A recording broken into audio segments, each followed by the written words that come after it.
Classe de 4e divisée par une fraction. L'idée, c'est que si j'écris A multiplié par 1 sur B, c'est la même chose que A divisé par B. En effet, A multiplié par 1 sur B, comment est-ce que je fais cette multiplication-là? Je dis que A, c'est A unité, donc A sur 1, fois 1 sur B, multiplication de fraction, multiplie en haut ce qui est en haut, en bas ce qui est en bas, donc ça me fait A fois 1A, B fois 1A, B, pardon, et donc A sur B, c'est bien la même chose que A divisé par B, donc multiplié par 1 sur B, c'est la même chose que divisé par B. Autrement dit, multiplier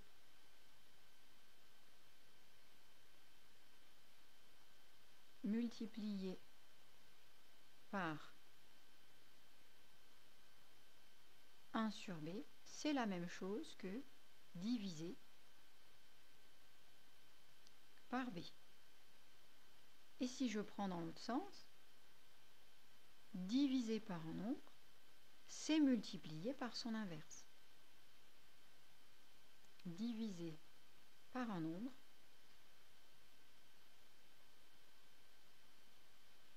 c'est multiplier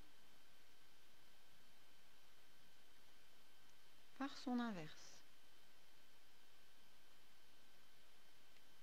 Et ce que je viens de dire ici, c'est très important et ça marche quel que soit le nombre de départ. Si le nombre de départ est un nombre entier, ça va fonctionner. Si c'est un nombre décimal, ça va fonctionner. Mais aussi si c'est une fraction. Et donc, par exemple, si je veux faire 4 divisé par 2 tiers. 4 divisé par 2 tiers, eh bien je vais appliquer ma méthode. Divisé par un nombre, c'est le nombre 4 que je multiplie, donc celui-là, il ne bouge pas. Je vais diviser 4 par 2 tiers. C'est la même chose que multiplier par son inverse. L'inverse de quoi? L'inverse de 2 tiers. Quel est l'inverse de 2 tiers? On l'a vu l'autre fois, d'accord? L'inverse de 2 tiers, c'est le nombre qui, multiplié par 2 tiers, va donner 1. Donc, c'est 3 demi. On inverse numérateur et dénominateur. Donc ici, 4 fois 3 demi, et ça me donne 12 demi, c'est-à-dire 6. Je vérifie à la calculatrice. Voilà. 4 divisé par la fraction de tiers, cela me donne bien 6. Et si j'avais pris une fraction un peu plus compliquée, par exemple 4 divisé, ou une fraction où il n'y aurait pas eu de simplification peut-être, 4 divisé par 3 septièmes. 4 divisé par 3 septièmes, c'est le nombre 4 que je divise. Je vais donc le multiplier par l'inverse de 3 septièmes, c'est-à-dire par 7 tiers. Et je vais obtenir 28 tiers. 4 fois 7, 28 tiers. Je vérifie à la calculatrice. 4 divisé par fraction 3 sur 7. Je sors de ma fraction 28 tiers. Divisé par un nombre, c'est multiplié par son inverse.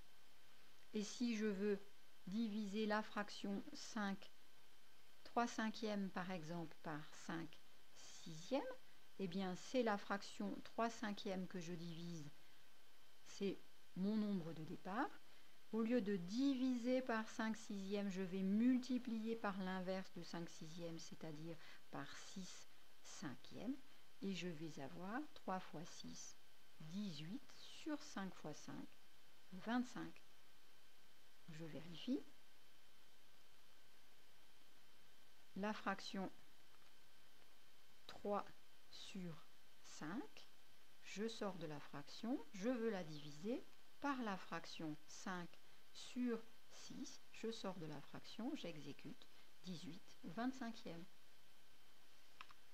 Un tout petit peu plus compliqué dans la présentation, une division peut se présenter aussi sous la forme d'un trait de fraction. Donc ici, on peut obtenir une fraction à étage, c'est-à-dire qu'au lieu d'écrire comme cela, j'aurais pu écrire eh bien, la fraction divisée comme ça. Et donc j'aurais eu 3 cinquièmes divisé par 5 sixièmes.